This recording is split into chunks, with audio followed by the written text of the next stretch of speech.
guys, Spaghetti Noob here. Today I want to talk about the eclipse. It's been kind of all over the news and all this, all over the internet, and people have been preparing, some of them for, you know, a year, 2 years, just to watch the event and that sort of thing. I did participate in the, you know, the event kind of viewing. Where I'm at, I am not in the path of totality, which means, you know, the path where it travels, where you can see pretty much the rings around the moon, but are still able to see it. I mean, it was a pretty cool thing to see. I think the next time that we'll be able to see it in the United States won't be until 2024, maybe. I'm not sure.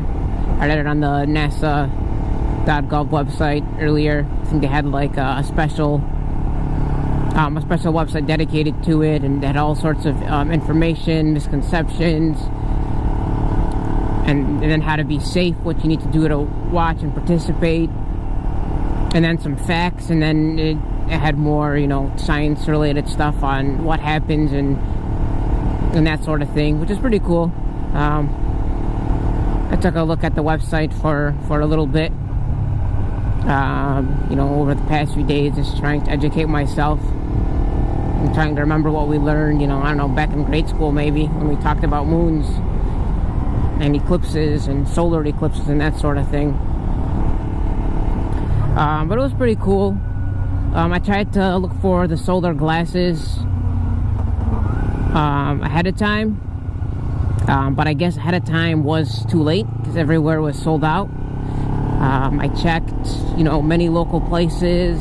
I saw some feeds on Twitter that people were saying, like, stores like Best Buy and Target, 7-Elevens, and some gas stations might still have them still, but everywhere that I would go was sold out.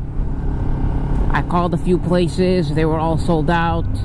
I think I missed one store by like a few hours. Someone said they had just sold out recently. So it was really hard to get. I checked Amazon, and it was just ridiculous. For a single pair, they were going for like $100, or really ridiculous expensive. And if you were to buy these, you know, ahead of time, it would have been like $2-3 plus shipping. Or if you had Prime, you know, $2-3 for whatever set. Or some of them I saw was like $2-3 for like a pack of 5. I mean, it looks like those old-fashioned 3D paper glasses that you used to get in like a magazine, or you'd put in when you'd get like a box of cereal. It looked like that, except it wasn't, you know, red and blue. It had the special solar film on it, and there was an actual ISO rating, the International Standards Organization, or is it International Organization Standards? I don't know. The ISO governing body of standards had an ISO rating for the particular glasses that you should look for, so that way you don't damage your eyes. And Amazon actually said, I read on Amazon's thing, that any glasses they sold had to be verified, or else they couldn't be sold on Amazon. So, you know, all the ones on Amazon were sold, that were being sold on Amazon, had, you know, the special rating, so you don't damage your eyes. And I didn't buy one because it was like $100. I figured it wasn't worth it, so I started looking at other methods of trying to, you know, look at the solar eclipse. And a colleague of mine at work said that you can use welding goggles for, you know, arc welding, or just, you know, an old-fashioned welder, since those are rated to block the, I don't know, I'm not sure if it was radiation or just the brightness that appears when you're welding, because, you know, you're taking metal and you're burning it, and it sparks, and you're, you know, making a little flame that's extremely bright. So I looked into it, and he was right. There were different shade levels for welding goggles, there was like, I think shade 10 was too weak, but you could do like shade 12 and shade 14, and shade 14 was really dark. And he said that he had the goggles, and today he brung in, it wasn't the goggles, but it was like the glass plate that you put in a welding helmet. And this thing was like pitch black dark. You couldn't see anything through it, like indoors, even if you put it up to the light.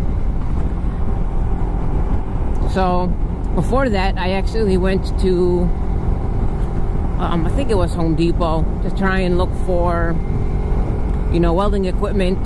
And I asked the person, and he said they don't sell any welding equipment. But another guy who was next to him, he actually answered before him. He gave me an aisle number for some stuff, but then the other guy corrected him and said we don't sell that kind of stuff. When I went to that aisle, I did see some welding equipment. Like I saw, you know, like well, I guess it's not really welding, but they had like soldering guns, and then they had the propane tanks and solder, and they didn't really have any true welding equipment. They had similar stuff, so they didn't actually have any welding goggles. They did sell them online though, and I probably could have got them in time, but I didn't feel like doing all that. Another place where I was trying to look was Harbor Freight, but they also only had one, and they didn't say what shade level it was, and I'm not sure how well this shade, if it's by a governing body such as like ISO or ANSI or ANSI or any of the other standard governing bodies. But what I did find is there was another ISO rating, maybe like Z87 or something like that, that actually included, you know, the rating, but it went on a different scale. Like it went on the number, but the glasses had to have like a plus U, and the U was for like UVB, and then U6 was like the highest rating, but that didn't equal, you know, the shade 10, 12, or 14. But I did buy a pair to try, and as soon as I showed my colleague at work, he was like, yeah, that's not gonna work. So that guy was getting after it.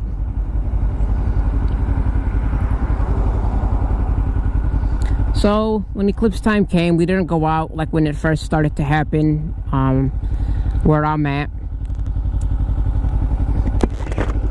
We went maybe about an hour in. So when we went and we took a look, it was pretty cool. A lot of the people who work in the same building were sharing out their goggles, which was really cool and really nice of them. And we took a look. I mean, you're not supposed to directly glance because it could, you know, do some retina damage. So, and the sun, I mean, it was really sunny out. I think that was just a coincidence, right? Because there would still be clouds and such, right? They're just unrelated. But it was extremely bright, and it was also really hot. I mean, it was close to 90 degrees, which was great. It felt really nice.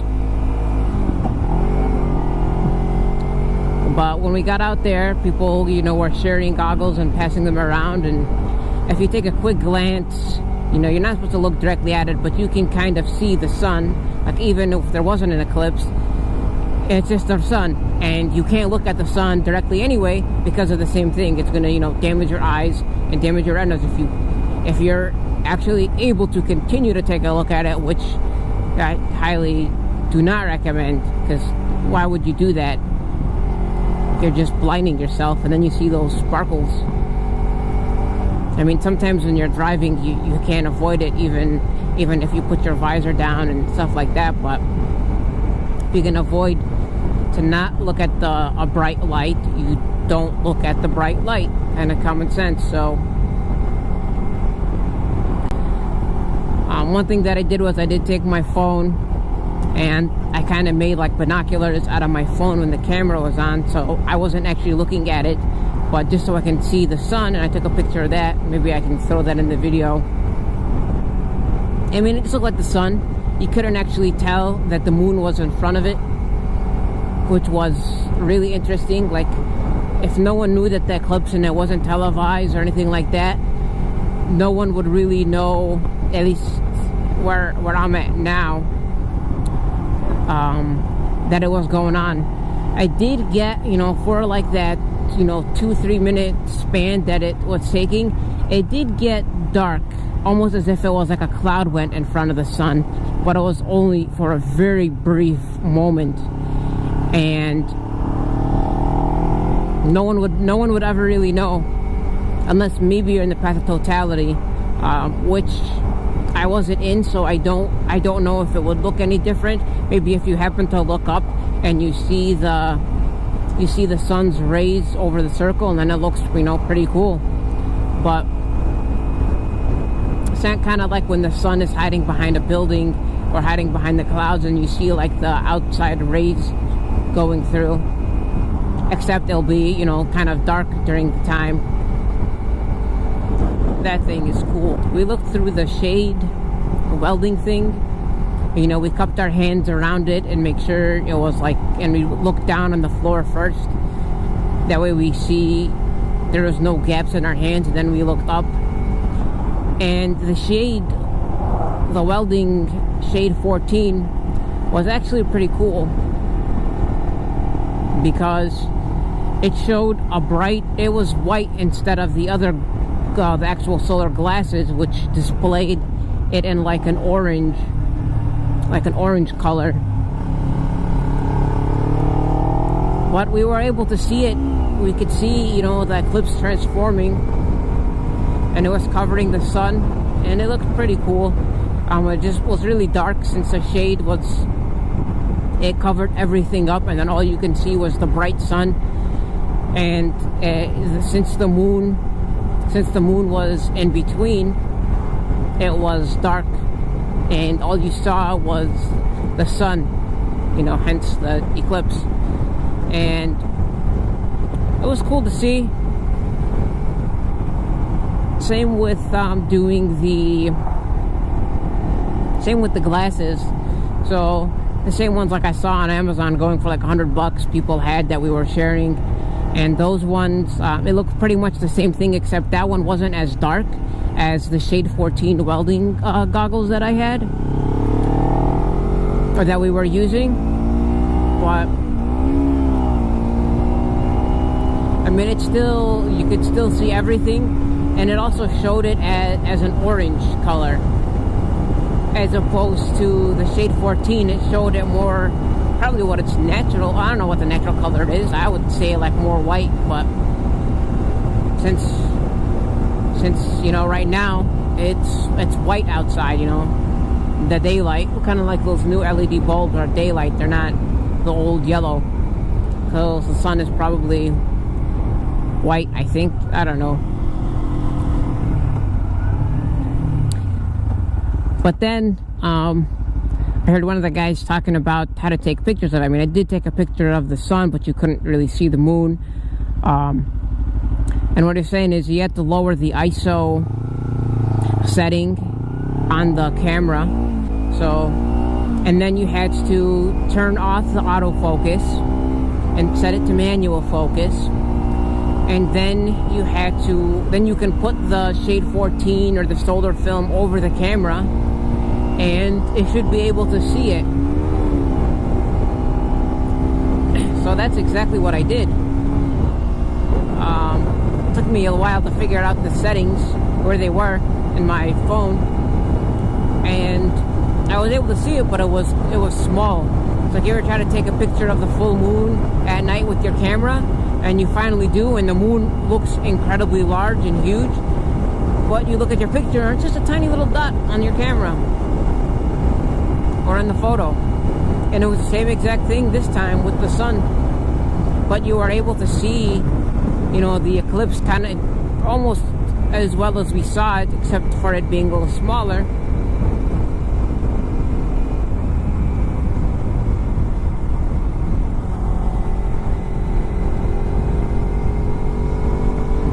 to get away from that guy.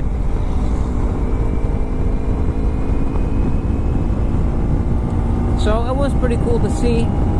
I don't think it was of as big as a deal that everyone made it out to be, but I guess if it only happens, you know, every, you know, 5, 10, 15, maybe 30 years in different parts of the world, it is a spectacle to see. I think I read an article posted by NASA that, you know, the biggest thing that this eclipse did was it started getting, you know, the younger audiences and even other audiences, you know, more interested in science and that kind of stuff. Kind of like the whole STEM pitch thing. So I guess it was good for that. That's it for now, guys. Please like, subscribe, and share.